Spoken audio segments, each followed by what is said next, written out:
Greetings from Costa Rica. I'm excited today because joining me is Dan Williams, someone who just joined the Coldwell Banker Tamarindo team, who has a ton of experience in an area in which I have absolutely zero, which is surfing. Today we're talking to Dan about surfing and Costa Rica as an international surf destination.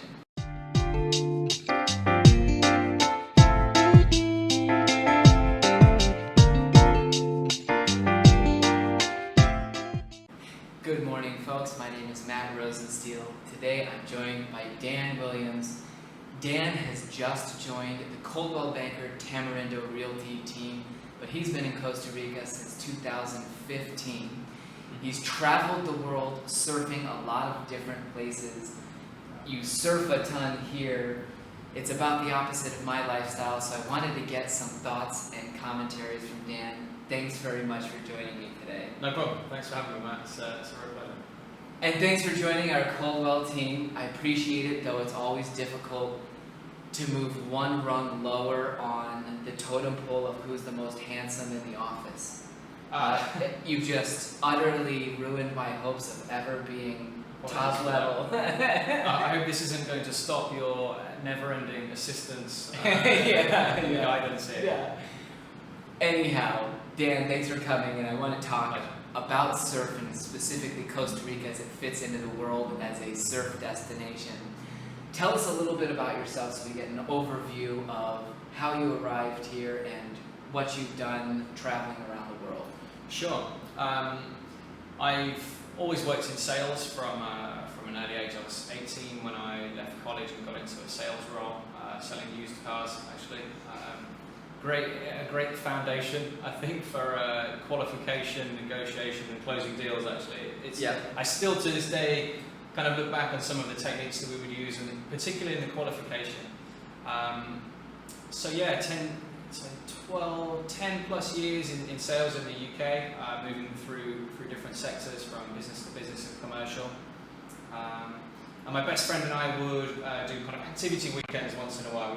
We were always keen rock climbers as kids, and we went surfing one weekend, and something really clicked home, and I was like, this is me. So I became an active beginner surfer in the UK, which was pretty brutal. It's quite cold. The water was very cold.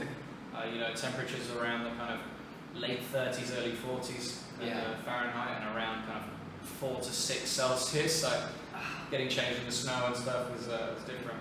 Yeah, I mean, for someone to whom surfing has never really appealed, surfing in cold water is even further down my list of things that I really need to try. I can imagine it's horrible. I think it thins the pretenders from the real the guys that are really committed. Yeah, and so you decided to sort of really start traveling related to surf and focus on it. Yeah, the first couple of years, instead of a vacation by the beach or a ski trip or something like that, everything was based around surfing. My poor girlfriend at the time would get dragged into different places around Europe, chasing waves basically, which is still a thing. So the idea was I love surfing. I'm not getting any better at it, which was quite frustrating. So the obvious step was to draw a line on everything that I had in the UK, sold everything, moved house, ended relationship, quit my job, and decided to go surfing for a year in South and Central America.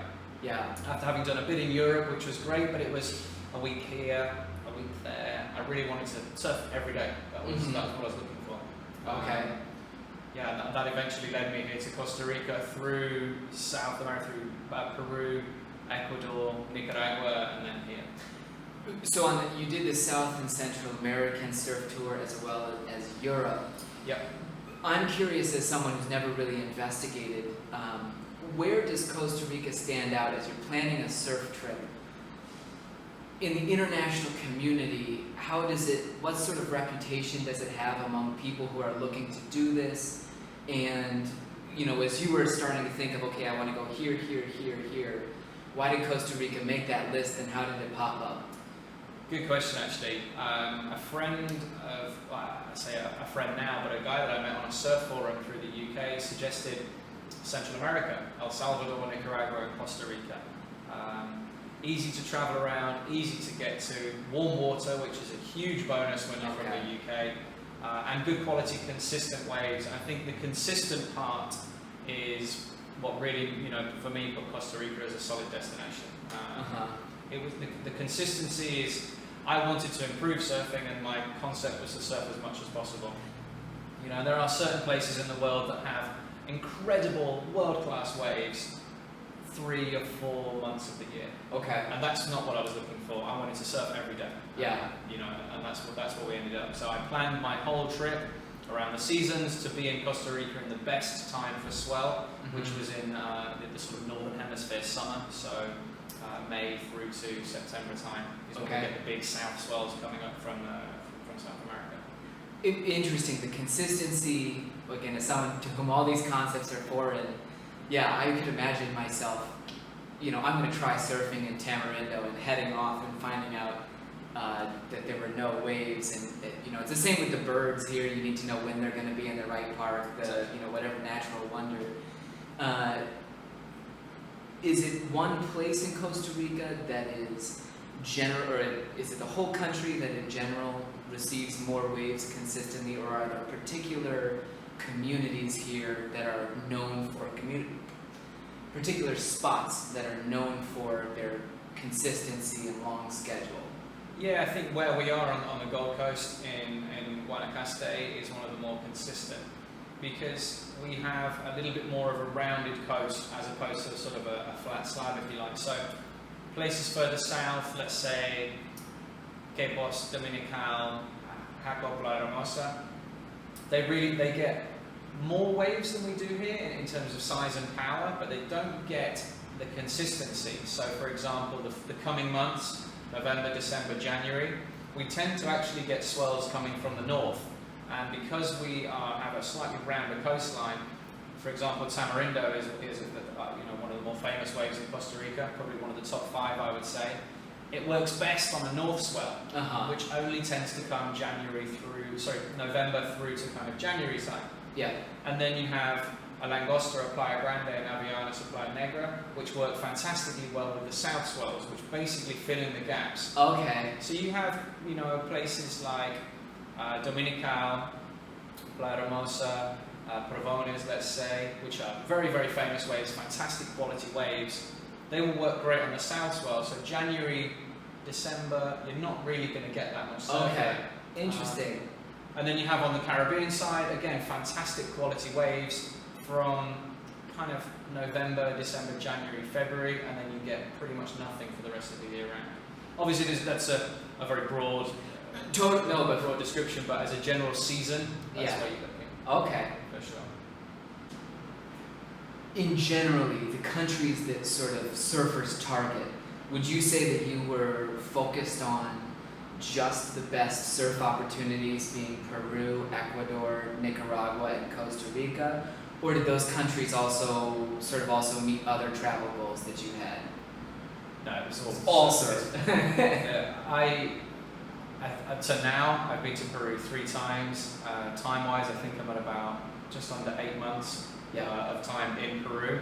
And I've only been to Machu Picchu once, which was on the last trip because I went with my girlfriend Danny, who's an avid traveler, and for things other than just waves. Yeah.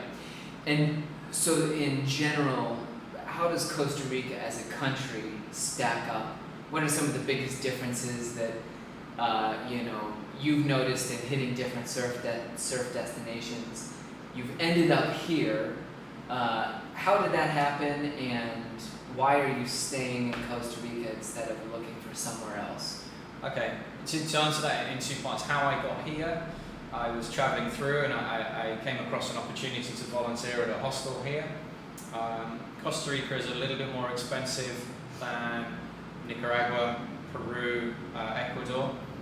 So to make my budget last a little bit, I kind of made an error. I went to the cheapest place first, and then the next country was more expensive, and the next one. And by the time I got here, I'd been living like a lord for 6 months, spending my budget, thinking this is great, and of course came to Costa Rica and had a bit of a reality check. And of course, I perfectly justified. It's much safer here. It's much cleaner. The amenities are better. It's a much more first world, vibe here than you would get certainly, in Peru Nicaragua. Yeah, I think that that's a consistent thread you hear, and anybody watching who's hoping to find the best bargain of a country to live in, look elsewhere, honestly. If your main goals are financial, Costa Rica is not the cheapest place to live, but you're paying for a higher quality of life. Yeah, for sure. Safety, first world healthcare. Yeah. I wouldn't have been excited to go to the dentist in Peru, I can tell you that. Here it's just as good an experience that I would have at home in the UK. Yeah, just before we were filming this, I was exchanging comments with someone on my YouTube channel, someone who had a negative perception of Costa Rica, and they rattled off a lot of other places that, you might not even be able to drink the water in some countries. Great point. Here, tap water is brilliantly clean, and being able to drink out of a tap after you visit in a country where you have to buy 100% of your water, that's big. Safety is huge, and while you look around Costa Rica, and I think a lot of people perceive this aesthetic that it's dangerous. They might see barbed wires on houses. They see rusty tin roofs because people are poor. But the level of safety here compared to other countries is phenomenal, where you're really not worried about getting kidnapped or, violent crime. But so definitely you're paying a premium for Costa Rica. Yep. Now, in moving around as surfers, have you seen sort of a different dynamic in the surf scene in Costa Rica versus other places, or is this just one continuous flow of the same people moving around the world? A bit of both. It's funny, having spent 9 months on the road, pretty much no further than I'd say 50 kilometers from the coast, from kind of just south of Lima up to, kind of level with Managua, Nicaragua. It's funny how many people you meet. Actually, I remember you, we surfed in Peru that time, and hey, you were that guy in Ecuador, I just bumped into this other guy in the hostel. So that was really interesting to see, actually. But I think one of the big differences that sets Costa Rica apart is everything we've spoken about, the feeling of safety, and that isn't just when you're going to the ATM, or that isn't when you're walking home at night. That could be actually feeling in just paddling out to an unknown surf break. Localism, a surf term, is where you have look at it like this: you have your local bar. Mm-hmm. A stranger walks in, and everyone, who is this guy coming into our turf? It's just like that exactly in the water. But here, there's definitely there's still an element of localism, which is everywhere in the world. But it's definitely rounder edged here. No one's being chased around the beach with machetes. No one. I've been serving here for 5 into 6 years. Never seen any fights or anything like that. People will chat to you in the water, particularly here in Tamarindo. Actually, some of the more specialist surf breaks in the south, I would say you get a little bit more of an issue. But here in Tamarindo, you really get the feeling that there are enough waves to go around, and people are excited to share this with you. I'm clearly not a Latino, blonde hair, blue eyes. We're not fooling anybody with that. So people know straight away that you're not from here, and I found here it's a lot easier to be welcomed into the lineup, I think, which is nice. It's neat that it plays out on the water because, one of the things that I feel differentiates Costa Rica, having never gone out on the waves, but really focusing on the culture. A lot of people who have visited lots of countries say, this is where they felt most warmly received. Yeah. Where, for a myriad, historic reasons, economic ones, on and on, there isn't that tension necessarily that you automatically see between locals and foreigners in other places. And Ticos are very warm and receptive to foreigners in a lot of aspects of life. It's nice that it happens out on the waves as well.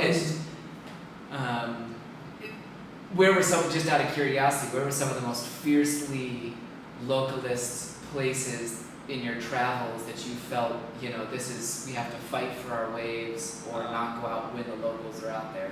Peru for sure. Okay. Yeah, Peru, it's feisty. Okay. You could sit and wait, and there are certain rules, and if you're the new guy, you don't just go straight. Again, put it in a bar situation. If you just walked in, you don't muscle your way straight to the bar. You wait a second and feel it out. Yeah, the Peruvians are are excitable, should we say. Well, and I've met, there's a good number of Peruvians in our area, certainly way more here than in Indianapolis, Indiana, where I'm from. Okay. And they seem to be some of just very confident, like Yeah, they're not pushovers. they're not scared, No. for sure. And for me, I think, with the Peruvians, you really get that kind of Inca Aztec feel of, we're big, strong, and proud. Yeah, And they're lovely people. I want to make sure that gets across as well. They're lovely people, but don't mess with their ways. but don't mess with their ways. And actually at home, some of the worst localism I had on my whole trip. I got back to England and I had a friend lend me a board and we went to surf for the weekend. I think they'd been home maybe 4 or 5 days. The first session, this guy gives me a bunch of colourful language about localism and how I should get off his wave and how I shouldn't be here. And it actually made me smile. And I said to him, I've just travelled across, South and Central America surfing for 9 months, and this is probably the rudest person I've come across in my time. That's funny. So that was interesting. Yeah. And I think the more local people feel, the more smaller the town, etc. Yeah. The better it is for sure. Interesting. You've decided to stay here in Costa Rica. You're now, going on 5 years here in the country. We'll have you on to talk about your business experience, where we can discuss, where you ran a hostel, you did a tour business, Yeah. on and on. What are some of the reasons that you've decided I'm going to stick around here? Are there reasons beyond surf, or have you decided this is where I want to be because I'm passionate about surf and this is my spot? A little bit of both, I think. It's really hard. People ask me a lot, what is it about Costa Rica? And it's really hard to put a finger on it, actually. I feel it's just a feeling that you get of being here that I feel really comfortable. I can walk. I've lived here for 5 years, and I've never felt more comfortable in a hometown. I can walk to the store and I'll see maybe 4 or 5 of my friends on the street, wave hi, people that I know.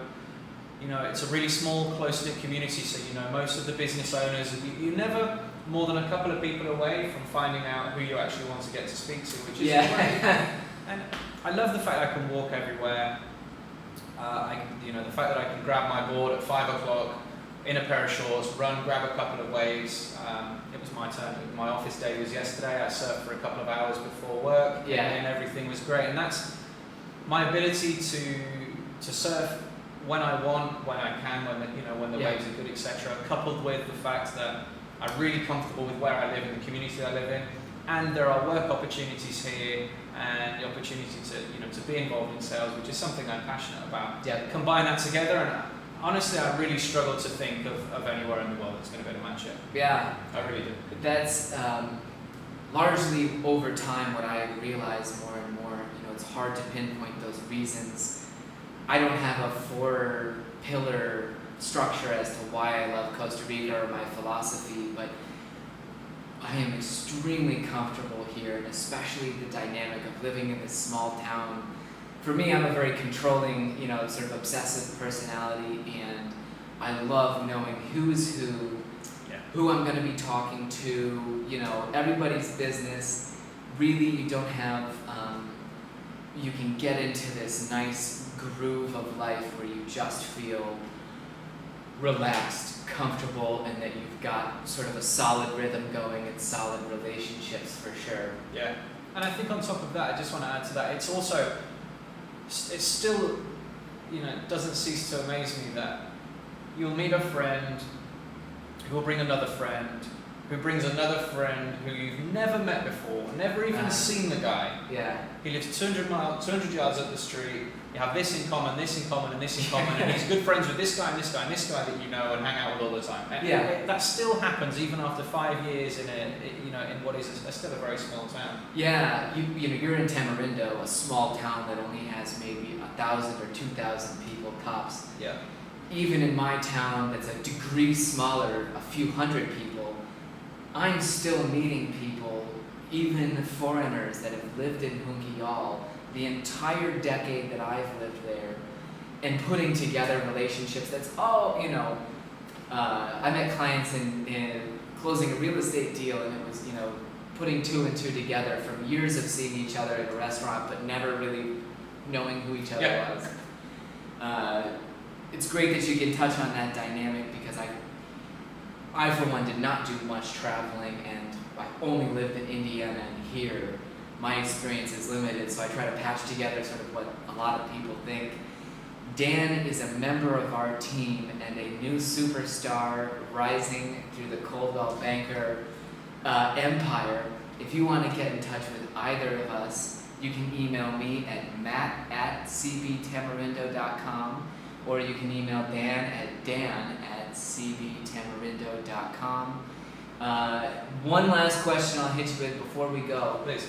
You're told you can only surf one wave between now and the last day of your life, one of the Costa Rica waves. Okay. Which wave would you surf exclusively from now until your last Can day? I pick the conditions every time as well, or do I have to Just take imagine into it's- consideration the seasons? Ooh. Because that's a... You get the perfect day, the Okay. perfect wave will be supplied for the rest of your life. Avianas, hands down. Avellanas. Right in That's front of Lola's, just across from the rocks a little bit. okay. 100%. Absolutely, and that's one you'll hear about if you're researching the top waves in Costa Rica. It's just south of Tamarindo, where we are.